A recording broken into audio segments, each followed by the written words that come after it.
You don't need to chase a man to stay in his thoughts. You don't need constant messages, explanations, or reminders of your presence. What truly keeps you on his mind works on a much deeper level, a level where effort disappears and memory becomes instinct. Right now, I want you to slow down and feel this truth rather than just understand it. Because emotional imprinting does not live in logic. It lives in the unconscious. As Carl Jung once suggested, what truly touches the psyche does not fade, it returns. Again and again, not as a thought you summon, but as a presence that appears on its own. This is why some women remain unforgettable without doing anything at all. Emotional imprinting happens when your energy becomes associated with a state, not an event. He doesn't think of you because of what you said. He thinks of you because of how he felt when he was with you. Calm, awakened, seen, challenged, alive. And the unconscious mind does not forget states. You see, the psyche is wired to repeat what once gave it intensity or relief. That is why certain memories return at night, uninvited. That is why certain faces surface in silence.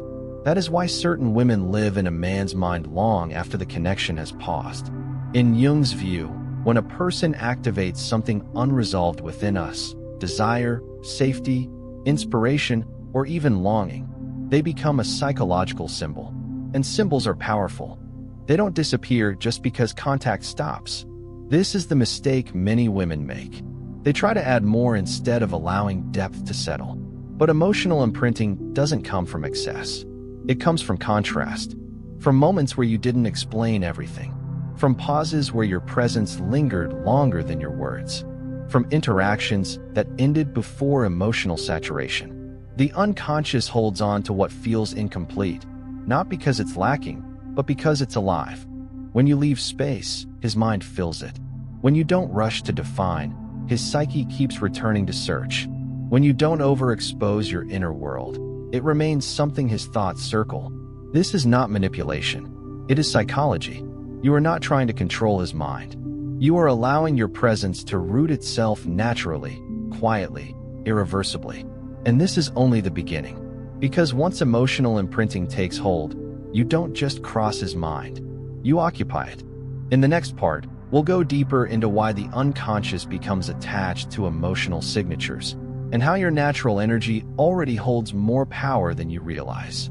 What keeps you in his mind is not repetition. It is association. The unconscious mind does not remember people the way logic does. It remembers patterns of feeling. And once a feeling becomes linked to a person, separation does not break the bond. It often strengthens it. This is where emotional imprinting deepens. Carl Jung believed that the unconscious seeks wholeness. Anything that awakens a forgotten part of the self becomes magnetized. And when you activate something meaningful in him, something quiet, something honest, his psyche doesn't want to let it go. This is why effortlessness is essential. When a woman tries too hard to stay present, she activates familiarity. But when she allows emotional resonance to form without pressure, she activates symbolic attachment. You stop being a person he interacts with, and you become a reference point. Notice how certain songs pull you back into a specific emotional state. Notice how a scent can bring someone to mind without warning. This is how emotional imprinting works. You become connected to calm, or depth, or clarity, or a feeling he cannot find elsewhere. And the mind returns to what it cannot replace. The mistake many women make is believing that availability builds attachment. But availability builds access, not imprinting. Imprinting is created when your presence is felt, then gently withdrawn. Not as punishment, not as strategy, but as a natural rhythm. In Jung's view, the psyche fixates on what reflects the inner self. When you are emotionally grounded, present, and not trying to be chosen, you mirror something back to him that he is still becoming. And mirrors are unforgettable. This is why silence after depth is so powerful. Why pauses after connection echo. Why restraint feels heavier than pursuit. His thoughts don't return to you because you demand space in his life. They return because you created space inside him. A space where something awakened. A space where he felt more himself. A space that now feels empty without you. And the unconscious hates emptiness. It fills it with memory, with imagination, with longing. That is how you stay on his mind day and night. Not by doing more, but by being real enough to leave a trace. In the next part, we'll uncover the most overlooked element of emotional imprinting, the role of emotional safety and why it creates obsession far more effectively than intensity ever could. Intensity excites the nervous system, but safety anchors it. This is where most attraction advice fails. It teaches stimulation, not imprinting, and stimulation fades. Safety stays. Emotional safety is not softness. It is not overgiving. It is not availability without limits. It is the rare feeling of being unjudged while still being challenged, seen without being consumed, accepted without being absorbed. Carl Jung wrote that the psyche relaxes only where it feels no threat to its integrity. And when a man experiences emotional safety with a woman, something inside him finally exhales. That exhale becomes addictive, because for many men, connection has been associated with pressure, expectation, or loss of self. But when you hold space without needing to be filled, when you listen without trying to fix, when you respond without chasing reassurance, you become the place where his nervous system feels calm and alive. And the mind returns again and again to the place where it felt safe to exist fully. This is why emotional safety doesn't create boredom. It creates attachment. He may not even understand why you come to mind at night, why your presence feels heavy in silence, why other interactions feel loud, shallow, exhausting. But his unconscious knows. You are associated with relief, with grounding, with a version of himself that doesn't need armor. And the psyche protects what brings it home. This is also why emotional safety must never be forced. The moment you try to secure connection, safety collapses, because safety is rooted in self-containment. When you don't need him to regulate your emotions, his system relaxes. When you don't fear distance, his mind closes the distance on its own. When you don't rush to define the bond, his unconscious keeps working to understand it.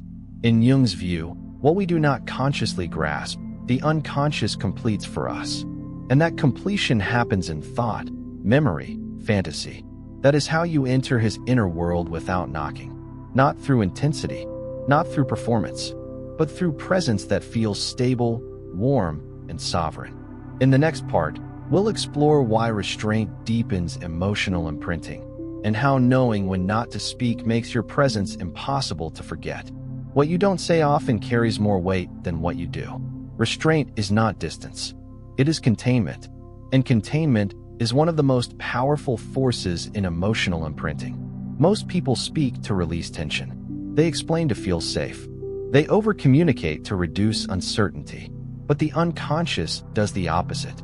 It leans toward what remains unresolved but emotionally alive. Carl Jung understood this deeply. He believed that the psyche is drawn to symbols, not explanations. To mystery, not clarity forced too early. When you don't immediately name everything you feel. When you don't rush to translate emotion into language. When you allow moments to breathe without interpretation.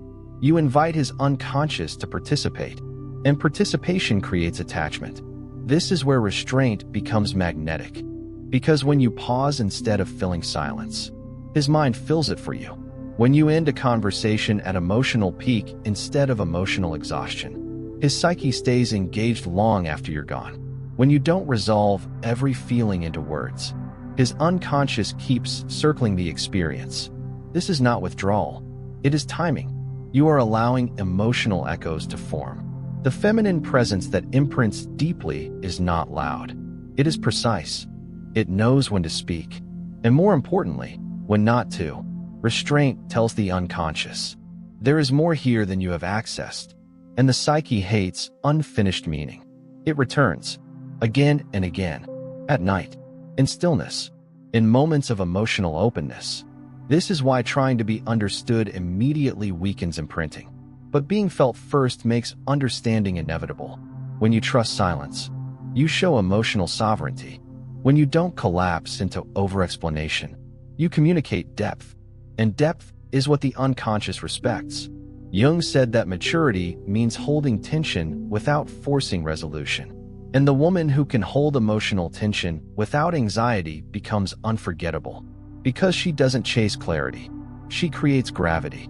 In the next part, we'll uncover how emotional imprinting continues even in absence, and why doing nothing at the right moment keeps you permanently present in his inner world. Presence creates connection, but absence activates the unconscious. This is where emotional imprinting becomes permanent. When you step back at the right moment, not in fear, not in protest, not to provoke, something powerful happens inside him. His mind begins to work for you. Carl Jung believed that what is withdrawn from consciousness does not disappear. It descends into the unconscious, where it gains strength. This is why absence, when it follows emotional depth, amplifies attachment instead of weakening it. You are no longer in front of him, but you are inside him.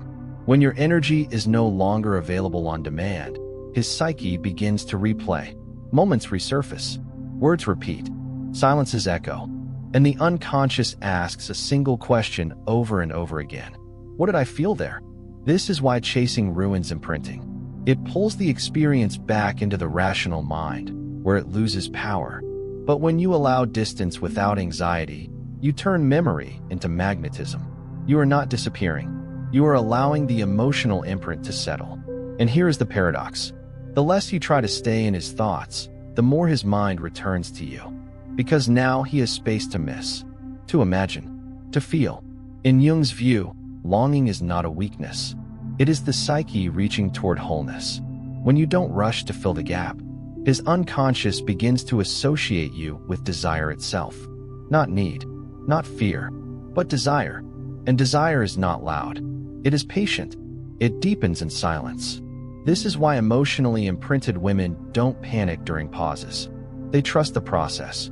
They know that what was real does not vanish. It reorganizes itself internally. And while you are living your life, grounded, present, unattached to outcome, his mind is working, at night, in quiet moments, in emotional vulnerability. Because absence after depth does not create distance. It creates internal closeness. In the next part, we'll reveal the final mechanism of emotional imprinting, why authenticity seals the bond, and why pretending never lasts in the unconscious. Nothing imprints deeper than what is real. Not perfection, not strategy, not performance. The unconscious is ruthless in one way. It rejects what is fabricated. You can impress the conscious mind with effort, beauty, words, timing, but the unconscious only responds to coherence. Carl Jung believed that the psyche instantly detects incongruence when outer behavior and inner truth don't match. And when something feels false, even subtly, the bond weakens. This is why emotional imprinting cannot be faked. Authenticity doesn't mean oversharing. It doesn't mean emotional exposure without containment. It means alignment. When your words, pauses, boundaries, and presence come from the same internal place.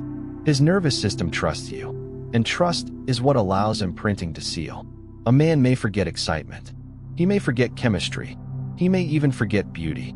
But he does not forget the woman with whom he felt himself. When you are authentic, you are unpredictable in the best way. Not chaotic, but alive. You respond instead of react. You choose instead of seek approval. You remain grounded instead of performing connection. And that groundedness becomes your signature. In Jung's view, individuation, becoming who you truly are, creates immense psychological gravity. Because a whole person unconsciously invites wholeness in others. This is why pretending to be low maintenance backfires. Why suppressing your truth dulls attraction. Why mirroring someone else's desires never lasts. The unconscious doesn't attach to accommodation. It attaches to presence with identity. When you don't bend yourself to be chosen, you become memorable. When you don't betray your inner rhythm to maintain connection, you become safe. When you don't abandon yourself in moments of uncertainty, you become irreplaceable. Because now, the bond is not built on illusion. It is built on recognition. He senses that you are not trying to enter his life. You are living your own. And that autonomy does something powerful. It removes you from the category of experience and places you into the category of reference. You become the woman his mind measures other connections against. Not consciously, but instinctively. And that is the final seal of emotional imprinting. In the next part, we will bring everything together and reveal how this imprint changes his behavior over time, without you ever asking for anything at all. When emotional imprinting is real, behavior shifts without discussion, not because you asked, not because you demanded, but because his inner world has reorganized itself around you. This is the phase most women don't recognize, because it's subtle, internal, and gradual. Carl Jung believed that when the unconscious accepts something as meaningful, it begins to influence action long before the conscious mind understands why. And that is exactly what happens here. He starts checking in without urgency, thinking before he speaks, adjusting his tone, reappearing when you didn't ask him to. Not dramatically, not desperately, naturally, because now, losing you feels heavier than pursuing you ever did. You are no longer someone he interacts with. You are someone his psyche has included. And once included, the unconscious seeks continuity. This is why he becomes more consistent over time. Not immediately, but steadily. He begins to protect the connection, not because he fears punishment, but because he senses value.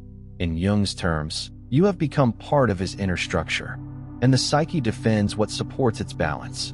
This is also why emotionally imprinted women don't argue for effort. They don't negotiate attention. They don't clarify their worth, because the man feels it internally before he can articulate it. And here is the crucial truth. If a man does not change after imprinting, if he remains careless, inconsistent, absent, it means the imprint never fully formed. Not because you failed, but because he lacked the capacity. And that realization is power. Because emotional imprinting does not trap, it reveals. It reveals who can rise to depth and who must stay shallow. You don't lose anything by being unforgettable. You gain clarity. The man who is capable will move toward you. The man who is not will quietly fall away. And you will not chase either outcome. Because now you understand the truth. You don't stay on his mind by effort. You stay there by impact. In the final part, we will close this journey and anchor everything into one embodied truth that changes how you relate forever.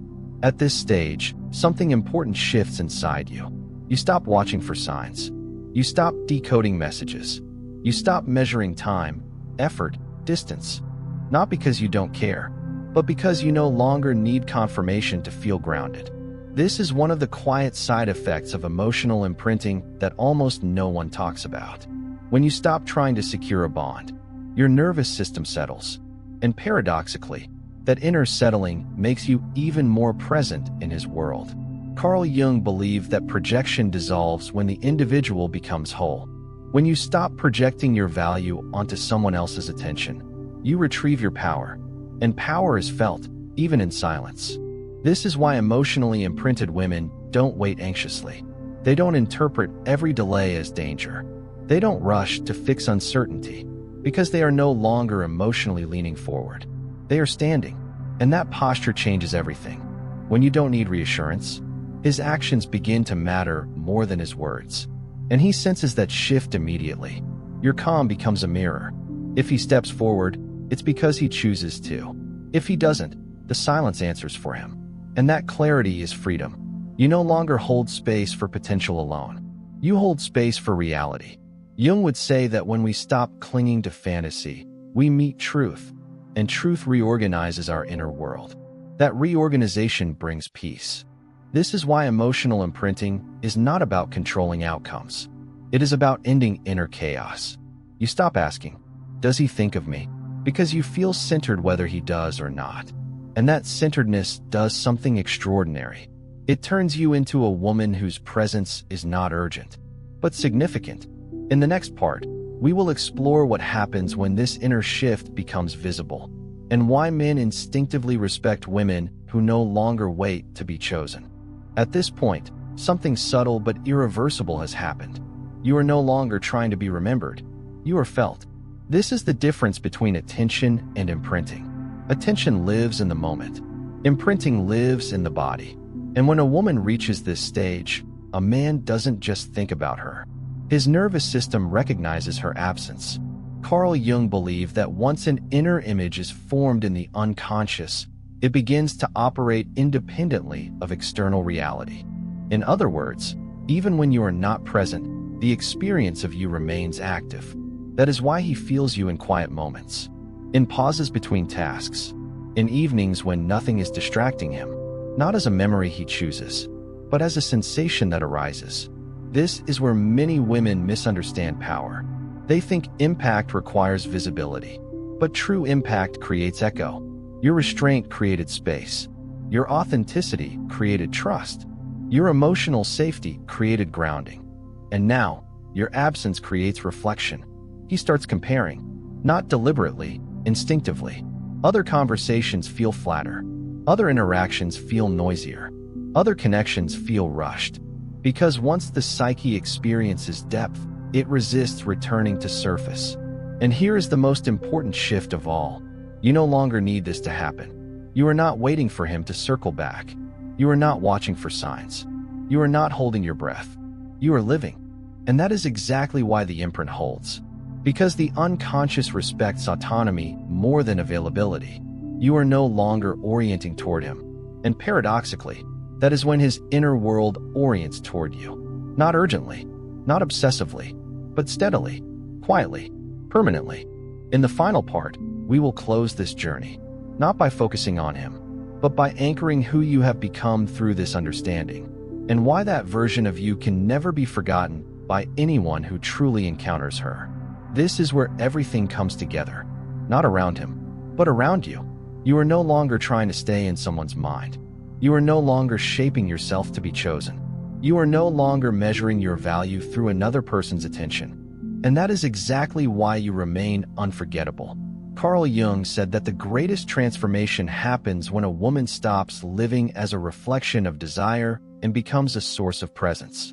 When she is no longer oriented toward being wanted, but toward being whole. At this stage, something inside you has settled. You move slower. You listen deeper. You respond instead of react. You allow connections to reveal themselves instead of forcing outcomes. And this inner posture changes the way people experience you. Men feel it immediately. They feel that your attention is not automatic, that your presence is intentional, that access to you is not guaranteed, but meaningful. You no longer linger where you are uncertain. You no longer chase clarity from those who offer confusion. You no longer shrink your truth to maintain proximity. And this is the final seal of emotional imprinting. You are not remembered because you tried to be special. You are remembered because you were real. Because with you, something slowed down, something softened, something became honest. You didn't overwhelm. You didn't disappear. You didn't perform. You arrived. And when a man encounters a woman who is fully present in herself, who does not beg to be chosen, who does not abandon herself for connection, who does not rush intimacy or fear silence, his unconscious recognizes her as rare, not exciting in a fleeting way, but grounding, anchoring, enduring. That is why you stay on his mind day and night, even when you are gone, even when nothing is said, even when time passes, because you didn't just pass through his life. You touched something inside him that remembers what depth feels like. And once the psyche remembers that, it never forgets. This is not a technique. It is a return to yourself. And from this place, anyone who truly meets you will carry you with them, long after the moment ends.